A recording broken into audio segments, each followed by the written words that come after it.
In the previous video, we discussed about one of the iteration statement of Java, that is while loop. And in this video, we will discuss another important iteration statement of Java called do while. Do while is basically a variant of the while loop itself. The do while loop, what it does, it will execute the code block at least once before checking if the condition is true, and then it will repeat the loop as long as the condition is true. So as you must have seen in the previous video, if the conditional expression controlling a while loop is initially false, then the body of the loop will not be executed at all. However, sometimes it is desirable to execute the body of a loop at least once, even if the conditional expression is false to begin with. In other words, there are times when you would like to test the termination expression at the end of the loop rather than at the beginning. Fortunately, Java supplies the loop that does just that, and that is the do while loop. The do while loop always executes its body at least once because its conditional expression is at the bottom of the loop. So its general form is given in the syntax. So we can see that the condition of the do while loop is at the bottom. It is not at the beginning. So the condition in the do while loop will always be checked at the end.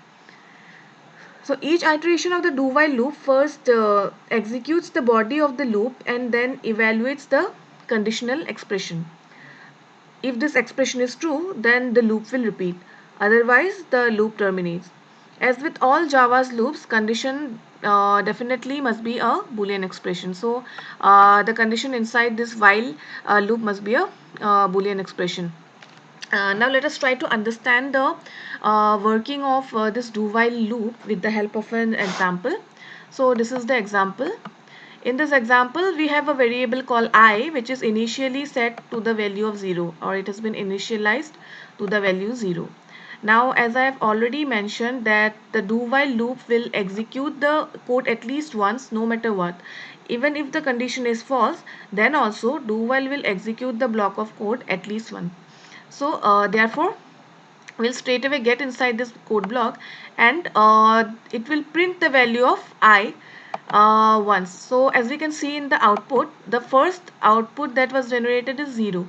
This is because the initial value of I was 0.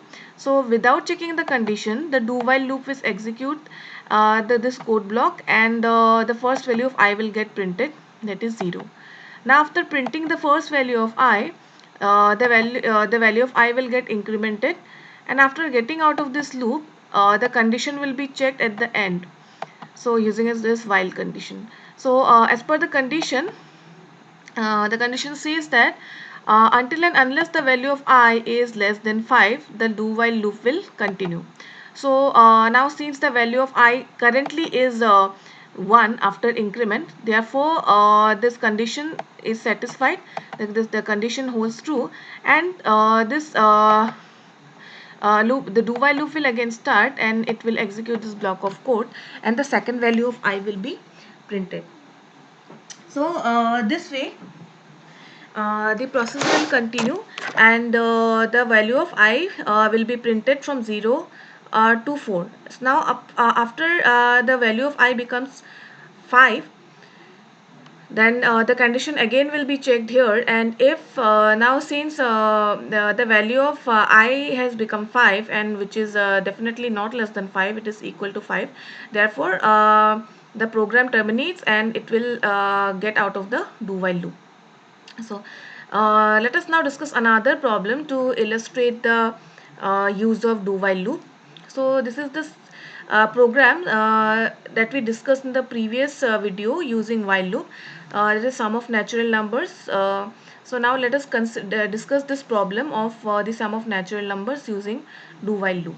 So in the so in this program we have three variables, as we have used before in case of while loop also.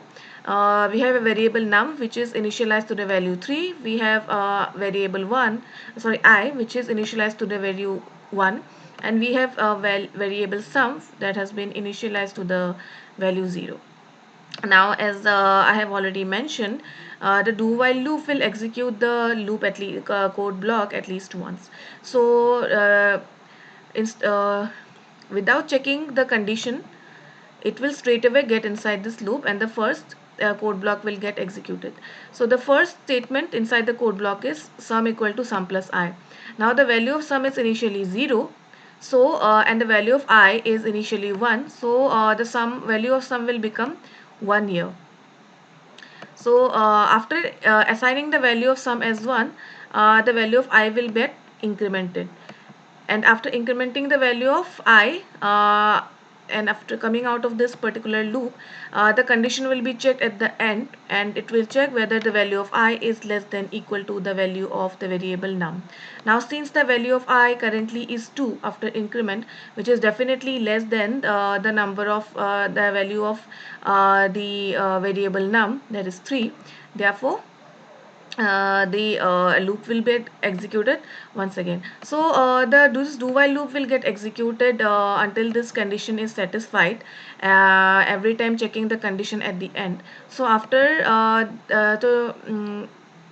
once the condition is no longer satisfied, the control will come out of the loop and the program terminates. And before terminating, the control will come out of the loop, and the following statement for the following value, or the final value of sum will be printed, that is 6, as in the case of previous as in uh, like in case of like in the previous case, that is the value of sum will be 6. So this is how we could find out the sum of natural numbers using do while loop, uh, and this is how do while loop works in case of Java or any other programming language.